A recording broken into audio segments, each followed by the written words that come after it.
Hello दोस्तों, स्वागत है आप सभी का इस वीडियो में। RPF sub inspector constable 2024 exam के लिए मैं पिछले कई दिनों से लगातार प्रीवियस ईयर क्वेश्चन का प्रैक्टिस लगा रहा हूं।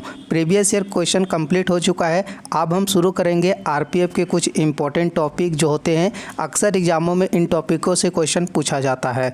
आज हम प्रैक्टिस लगाएंगे जनगणना 2011 से मोस्ट इम्पॉर्टेंट क्वेश्चन जो अक्सर एग्ज़ामों में पूछा जाता है। इस टॉपिक को हम अच्छे से प्रैक्टिस लगाएंगे, तो सभी स्टूडेंट इस वीडियो को ध्यान से अंत तक जरूर देखें।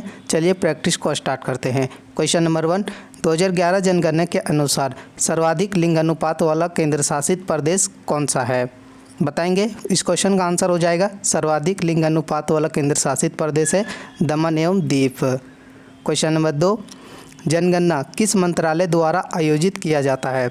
आपको जिस भी क्वेश्चन का आंसर पता रहेगा साथ में कमेंट करके बताएंगे। तो जनगणना या आयोजित किया जाता है गृह मंत्रालय द्वारा।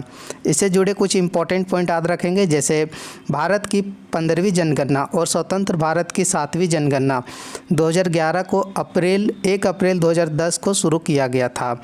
यह दोनों इंपॉर्टेंट है कि भारत की यह 15वीं जनगणना थी 2011 में और स्वतंत्र भारत की यह 7वीं जनगणना थी।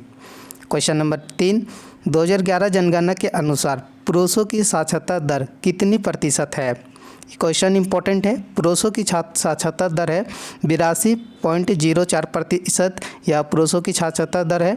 पूरे देश की साक्षरता दर पूछा जाए तो याद रखेंगे 74.04% या पूरे देश की साक्षरता दर है। महिलाओं की साक्षरता दर हम आगे डिस्कस करेंगे। क्वेश्चन नंबर 4, 2011 जनगणना के अनुसार महिला साक्षरता दर कितने प्रतिशत है? इस क्वेश्चन का आंसर बताएंगे। महिला साक्षरता दर 2011 जनगणना के अनुसार 65.46% है। सही उत्तर होगा इस क्वेश्चन का ऑप्शन नंबर ए। एक और टॉपिक याद रखेंगे, 2011 जनगणना का नारा था हमारी जनगणना हमारा भविष्य। याद रखेंगे, इंपॉर्टेंट होगा इस एग्ज़ाम के लिए। जनगणना एक ऐसा टॉपिक है जो किसी भी एग्ज़ामों में इस टॉपिक से डायरेक्ट क्वेश्चन पूछा जाता है। क्वेश्चन नंबर 5 है, जनगणना 2011 के अनुसार पूरे भारत पर साक्षरता दर कितना प्रतिशत है? इस क्वेश्चन का आंसर मैं बता चुका हूँ पहले ही, और बताएंगे सभी स्टूडेंट कमेंट बॉक्स में। क्वेश्चन नंबर 6 है, भारतीय जनगणना के जनक के रूप में किसे जाना जाता है? भारतीय जनगणना के जनक के रूप में इनमें से किसे जाना जाता है? बताएंगे। सही उत्तर होगा Henry Walter. Option number C question number 6 का राइट आंसर हो जाएगा।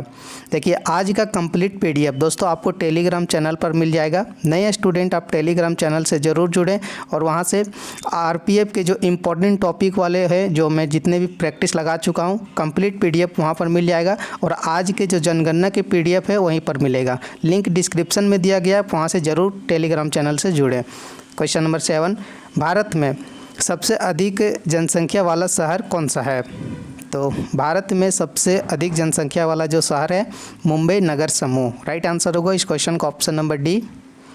क्वेश्चन नंबर 8, 2011 जनगणना के अनुसार सबसे अधिक अनुसूचित जाति वाला राज्य कौन सा है? बताएंगे। सबसे अधिक अनुसूचित जाति वाला राज्य कौन सा है? तो सही उत्तर होगा क्वेश्चन नंबर 8 का ऑप्शन नंबर बी, मिजोरम राज्य या सबसे अधिक अनुसूचित जाति वाला राज्य है। अगला क्वेश्चन है क्वेश्चन नंबर 9, 2011 जनगणना के अनुसार किस केंद्र शासित प्रदेश का शिक्षा प्रतिशत सर्वाधिक है? या इनमें से बताएंगे कि किस केंद्र शासित प्रदेश का शिक्षा प्रतिशत सबसे अधिक है 2011 जनगणना के अनुसार? राइट आंसर होगा लक्षद्वीप। ऑप्शन नंबर सी। कितनी प्रतिशत है? तो 92.28%। या 2011 जनगणना के अनुसार लक्षद्वीप की यह सर्वाधिक शिक्षा प्रतिशत है, याद रखेंगे। क्वेश्चन नंबर 10, भारत का सर्वाधिक जनसंख्या वाला जिला कौन सा है? इस क्वेश्चन का आंसर बताएंगे कि भारत का सर्वाधिक जनसंख्या वाला जिला कौन सा है। सही उत्तर होगा मुंबई का थाने जिला या भारत का सर्वाधिक जनसंख्या वाला जिला है। आगे बढ़ने से पहले आरपीएफ वाले स्टूडेंट ध्यान रखेंगे, आरपीएफ वाले स्टूडेंट के लिए मैं प्रीवियस ईयर क्वेश्चन को अच्छे से एनालिसिस करके 3000 इंपॉर्टेंट क्वेश्चन तैयार किया हूं और 10 previous year practice set 10 previous year practice set जो आपके एग्जाम में पूछा गया है उसका प्रैक्टिस सेट और 3000 मोस्ट इंपॉर्टेंट एमसीक्यू क्वेश्चन जो मैं प्रीवियस ईयर क्वेश्चन को अच्छे से एनालिसिस करके तैयार किया है। यह सभी आपके एग्जाम के लिए इंपॉर्टेंट होगा। तो जितने भी स्टूडेंट लेने में इंटरेस्टेड हैं उनका दोस्तों आप डायरेक्ट इंस्टाग्राम से मैसेज कर सकते हैं या फिर यहाँ पर नंबर दिया हुआ है, आप यहाँ से सीधा व्हाट्सअप में मैसेज करें। मात्र 99 रुपया में प्रोवाइड कर रहा हूँ। यह सभी क्वेश्चन इंपॉर्टेंट होंगे इस बार 2024 आरपीएफ एग्ज़ाम के लिए, तो सभी स्टूडेंट ध्यान रखें। अब हम आगे क्वेश्चन को प्रैक्टिस लगाएंगे। क्वेश्चन नंबर 11, वर्ष 2011 की जनगणना के अनुसार जनसंख्या की दृष्टि से देश का दूसरा सबसे बड़ा राज्य कौन सा है। इंपॉर्टेंट क्वेश्चन होगा, यह क्वेश्चन कई बार एग्जामों में बन चुका है, तो एक बार मैं इस टॉपिक को डिटेल में बता देता हूँ। भारत का सर्वाधिक जनसंख्या वाला राज्य है उत्तर प्रदेश, पहले स्थान पर आता है। दूसरे स्थान पर आता है महाराष्ट्र और तीसरे स्थान पर आता है दोस्तों बिहार। चौथे स्थान पर आता है पश्चिम बंगाल। तो यह सभी आप याद रखेंगे। तो इस क्वेश्चन का आंसर क्या हो जाएगा, देश का दूसरा सबसे बड़ा राज्य कौन सा है जनसंख्या की दृष्टि से, महाराष्ट्र इस क्वेश्चन का राइट आंसर हो जाएगा। पढ़ेंगे नेक्स्ट क्वेश्चन की ओर। क्वेश्चन नंबर 12, भारत में सबसे कम जनसंख्या वाला राज्य कौन सा है। इस क्वेश्चन का आंसर क्या होगा, राइट आंसर होगा सिक्किम राज्य भारत का सबसे कम जनसंख्या वाला राज्य है। क्वेश्चन नंबर 13, भारत की प्रथम जनगणना कब प्रारंभ हुई। भारत की प्रथम जनगणना कब प्रारंभ हुई, इस क्वेश्चन का आंसर याद रखेंगे। थोड़ा इस टॉपिक को मैं डिटेल में एक्सप्लेन करता हूं क्योंकि यहाँ से कई बार क्वेश्चन बन चुका है। भारत की प्रथम जनगणना हुई थी दोस्तों 1872 में और इस समय के भारत के वायसराय थे लॉर्ड मेयो। याद रखेंगे, यह क्वेश्चन कंप्लीट हो गया। लेकिन यह भारत का प्रथम जनगणना था, लेकिन भारत का दशकीय जनगणना, भारत का प्रथम दशकीय जनगणना स्टार्ट हुआ था 1881 में। याद रखेंगे, और इस समय के भारत के वायसराय थे लॉर्ड रिपन। यह दोनों क्वेश्चन आपके एग्जाम के लिए इंपॉर्टेंट होगा, याद रखेंगे। और इस क्वेश्चन का आंसर हो जाएगा कि भारत का प्रथम जनगणना प्रारंभ हुआ था 1872 में। दशकीय जनगणना पूछा जाए तो 1881 आंसर लगाएंगे। अगला क्वेश्चन, 2011 जनगणना के अनुसार सर्वाधिक साक्षरता दर केरल में है, जिसके बाद दूसरा स्थान किसका है। तो इस क्वेश्चन का आंसर याद रखेंगे, केरल के बाद जो दूसरा स्थान आता है राइट आंसर होगा मिजोरम राज्य का। क्वेश्चन नंबर 15, निम्नलिखित में से किसे जनसांख्यिकीय अध्ययन का पिता कहा जाता है।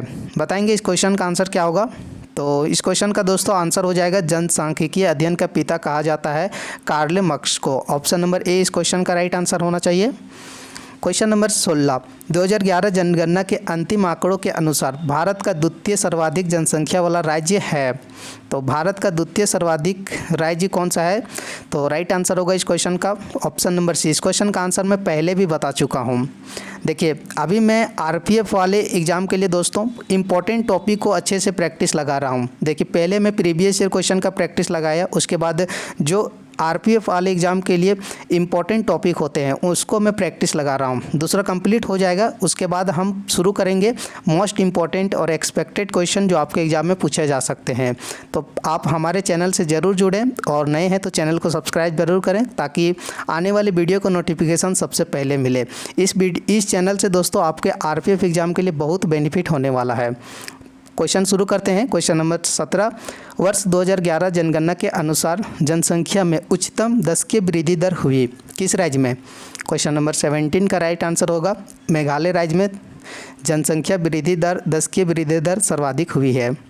क्वेश्चन नंबर 18, 2011 जनगणना के अनुसार भारत का कौन सा प्रदेश ऐसा है जहां स्त्रियों की संख्या पुरुषों से अधिक है। क्वेश्चन नंबर 18 का राइट आंसर हो जाएगा ऑप्शन नंबर ए या केरल राज्य इस क्वेश्चन का सही उत्तर होगा। इनमें दोस्तों 1000 पुरुषों में से दोस्तों महिलाओं की संख्या है 1084। आंसर याद रखेंगे, इंपॉर्टेंट क्वेश्चन होगा। क्वेश्चन नंबर 19, निम्नलिखित में से किस राज्य में साक्षरता दर स्तर सर्वोच्च है। तो इनमें से आंसर हो जाएगा, इनमें से छांट के बताना है। देखिए, सर्वाधिक साक्षरता दर है केरल राज्य में, लेकिन इन सभी राज्यों में से सर्वाधिक साक्षरता दर किस राज्य में है बताएंगे। क्वेश्चन नंबर 19 का राइट आंसर होगा मिजोरम। ऑप्शन नंबर ए सही उत्तर होगा इस क्वेश्चन का आंसर। क्वेश्चन नंबर 20, 2011 की जनगणना कितने चरणों में की गई थी। वेरी वेरी इंपॉर्टेंट क्वेश्चन और यह क्वेश्चन एग्जाम में आपके पूछे जाएंगे। तो इस क्वेश्चन का आंसर हो जाएगा या दो चरणों में की गई थी 2011 की जनगणना। क्वेश्चन नंबर 21, भारत की जनगणना 2011 के अनुसार भारत में पुरुष तथा महिला साक्षरता दर में न्यूनतम अंतर निम्नलिखित में से कौन से राज्य में है। सही उत्तर होगा या न्यूनतम अंतर महिला और पुरुष में जो है साक्षरता दर में केरल राज्य में। क्वेश्चन नंबर 22, निम्नलिखित में से किस में महिला साक्षरता दर अधिकतम है। यह सभी ऐसे क्वेश्चन है जो आपके आरपीएफ एग्ज़ाम के साथ साथ जितने भी वनडे एग्ज़ाम होते हैं, यह सभी क्वेश्चन एग्ज़ामों में रिपीट पूछा जाता है, ध्यान रखेंगे। और यह सभी क्वेश्चन इंपॉर्टेंट भी होगा 2024 सभी एग्ज़ामों के लिए।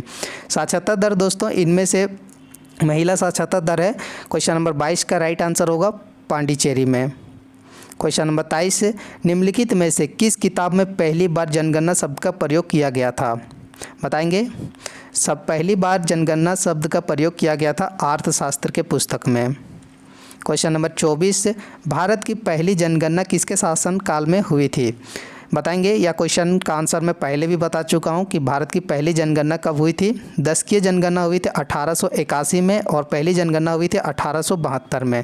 और इस क्वेश्चन का आंसर दोस्तों आप ज़रूर कमेंट करके बताएंगे, क्योंकि मैं एक बार इसे डिटेल में बता चुका हूं। क्वेश्चन नंबर 25 और इस वीडियो का लास्ट क्वेश्चन होगा, 2011 जनगणना के अनुसार कौन से राज्य में उच्चतर बाल लिंग अनुपात है। इंपॉर्टेंट क्वेश्चन है और इस क्वेश्चन का आंसर सभी को पता होना चाहिए, और जिसको भी पता है इस क्वेश्चन का आंसर कमेंट बॉक्स में ज़रूर बताएंगे। आज का कंप्लीट दोस्तों, अभी जो मैं प्रैक्टिस लगाया हूँ, कंप्लीट जनगणना के MCQ क्वेश्चन का PDF आपको टेलीग्राम चैनल पर मिल जाएगा। सभी स्टूडेंट टेलीग्राम चैनल से ज़रूर जुड़ें और आज का PDF और आंसर शीट ज़रूर डाउनलोड करें। Thank you. हम मिलेंगे नेक्स्ट प्रैक्टिस सेट में। Bye bye, take care.